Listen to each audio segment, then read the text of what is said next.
Every year it happens. A new product launches from a major tech company, and the first reaction is almost always the same. Who asked for this? It doesn't feel essential. It doesn't solve an obvious problem. Sometimes it barely makes sense at first. And yet, Apple, Google, Meta, Amazon, they keep doing it, again and again. So what's going on? Why would some of the smartest companies in the world spend billions building products that seem unnecessary? The answer is simple, and a little uncomfortable. They're not building for what people want today. They're building for what people will depend on tomorrow. Because in tech, the biggest opportunities don't come from responding to demand, they come from creating it. Let's go back for a moment. Before the iPhone, no one was asking for a touchscreen computer in their pocket. Before social media, no one was asking to share their life online every day. Before streaming, no one was demanding instant access to millions of songs or movies. These products didn't respond to demand, they created new behavior. And that's exactly what big tech is trying to do again. Because once a new behavior takes hold, it becomes normal. And once it becomes normal, it becomes necessary.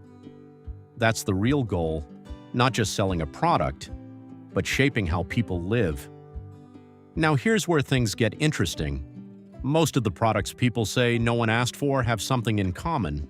They look strange at first because they don't fit into existing habits. Smart glasses, AI wearables, voice assistants, early VR headsets.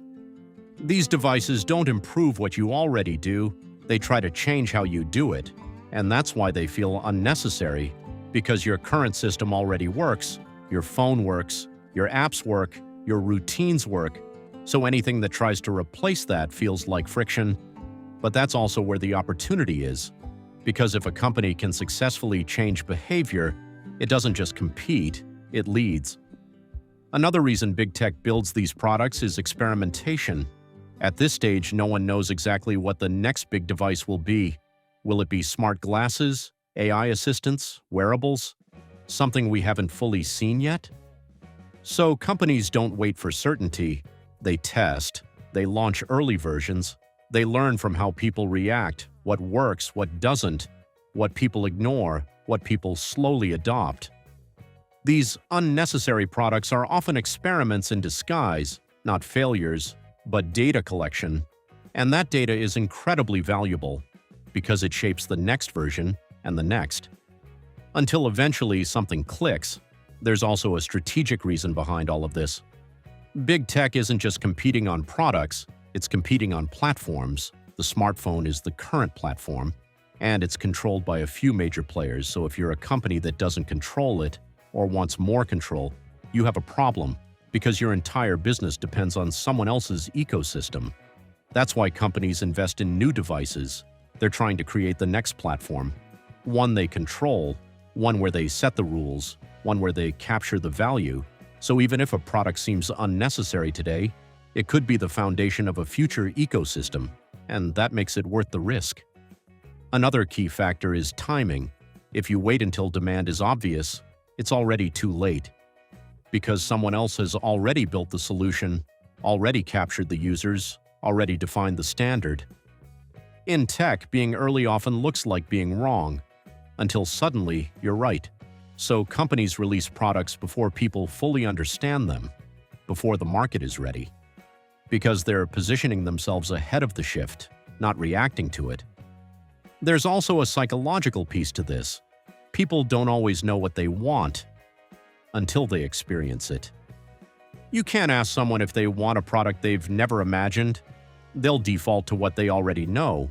So if companies only built what people asked for, innovation would stall. Everything would be incremental, slightly better versions of what already exists. But breakthroughs require imagination, and imagination often looks unnecessary at first. Another reason these products exist is ecosystem building. Even if a device doesn't become mainstream immediately, it can still play a role.